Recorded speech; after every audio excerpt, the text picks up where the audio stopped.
شمع رسالت صلی اللہ علیہ وآلہ وسلم ہجرت کے بعد جب نبی کریم صلی اللہ علیہ وآلہ وسلم نے مسلمانوں کے باہمی تعلقات کو مستحکم کرنے کے لیے ہدایات جاری کیں تو پھر بعد میں مسلمانوں کا جو بیرونی دنیا یعنی اور دوسرے دین کے لوگ تھے، یہود جو تھے، مشرکین جو تھے، ان کے ساتھ نبرد ازما ہونے اور ان کے ساتھ تعلقات استوار کرنے کے لیے بھی کچھ معاہدے کیے۔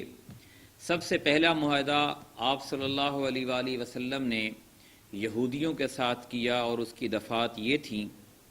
نمبر 1، بنو عوف کے یہود مسلمانوں کے ساتھ مل کر ایک ہی امت ہوں گے۔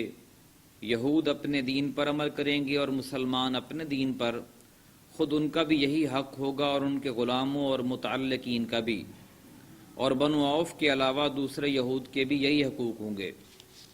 یہود اپنے اخراجات کے ذمہ دار ہوں گے اور مسلمان اپنے اخراجات کے۔ نمبر 3، جو طاقت اس معاہدے کے کسی فریق سے جنگ کرے گی سب اس کے خلاف آپس میں تعاون کریں گے۔ نمبر 4، اس معاہدے کے شرکاء کے باہمی تعلقات خیر خواہی، خیر اندیشی اور فائدہ رسانی کی بنیاد پر ہوں گے، گناہ پر نہیں۔ نمبر 5، کوئی آدمی اپنے حلیف کی وجہ سے مجرم نہ ٹھہرے گا۔ نمبر 6، مظلوم کی مدد کی جائے گی۔ نمبر 7، جب تک جنگ برپا رہے گی یہود بھی مسلمانوں کے ساتھ خرچ برداشت کریں گے۔ نمبر 8، اس معاہدے کے سارے شرکاء پر مدینہ میں ہنگامہ آرائی اور کشت و خون حرام ہوگا۔ نمبر 9، اس معاہدے کے فریقوں میں کوئی نئی بات یا جھگڑا پیدا ہو جائے جس میں فساد کا اندیشہ ہو تو اس کا فیصلہ اللہ عز و جل اور محمد الرسول اللہ صلی اللہ علیہ وسلم فرمائیں گے۔ نمبر 10، قریش اور اس کے مددگاروں کو پناہ نہیں دی جائے گی۔ نمبر 11، جو کوئی یثرب پر دھاوا بول دے اس سے لڑنے کے لیے سب باہم تعاون کریں گے اور ہر فریق اپنے اپنے اطراف کا دفاع کرے گا۔ نمبر 12، یہ معاہدہ کسی ظالم یا مجرم کے لیے آڑ نہ بنے گا۔ اس معاہدے کے طے ہو جانے سے مدینہ اور اس کے اطراف ایک وفاقی حکومت بن گئی جس کا دارالحکومت مدینہ تھا اور جس کے سربراہ رسول اللہ صلی اللہ علیہ وسلم تھے اور جس میں کلمہ نافذہ اور غالب حکمرانی مسلمانوں کی تھی، اور اس طرح مدینہ واقعتاً اسلام کا دارالحکومت بن گیا۔ امن و سلامتی کے دائرے کو مزید وسعت دینے کے لیے نبی کریم صلی اللہ علیہ وآلہ وسلم نے آئندہ دوسرے قبائل سے بھی حالات کے مطابق اس طرح کے معاہدے کیے، جن میں سے قریش کے سے نبرد ازما ہونے کے لیے جو مشرکین مدینہ تھے ان کے ساتھ بھی معاہدہ تھا۔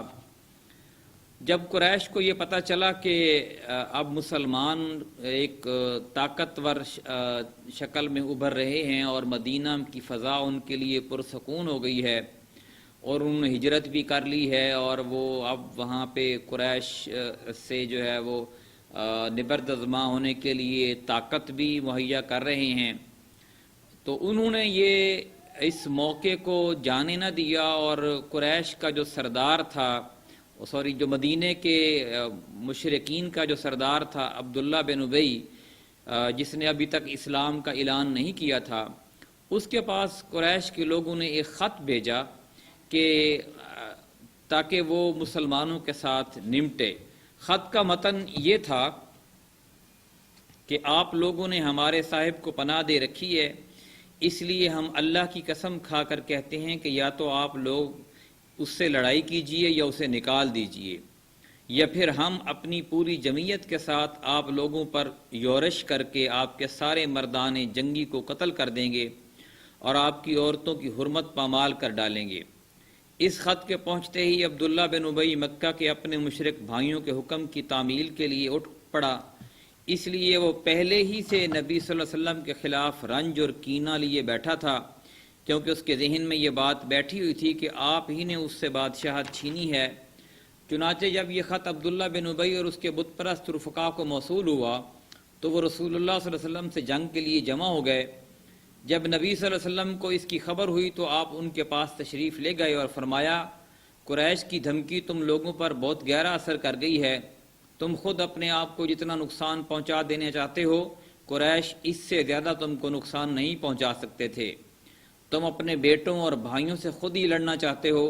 نبی کریم صلی اللہ علیہ وسلم کی یہ بات سن کر لوگ بکھر گئے۔ اس وقت تو عبداللہ بن ابی جنگ کے ارادے سے باز آ گیا کیونکہ اس کے ساتھی ڈھیلے پڑ گئے تھے۔ یہ بات ان کی سمجھ میں آ گئی تھی، لیکن حقیقت میں قریش کے ساتھ اس کے روابط در پردہ قائم رہے، کیونکہ مسلمان اور مشرکین کے درمیان شر و فساد کا کوئی موقع وہ ہاتھ سے جانے نہ دیتا تھا۔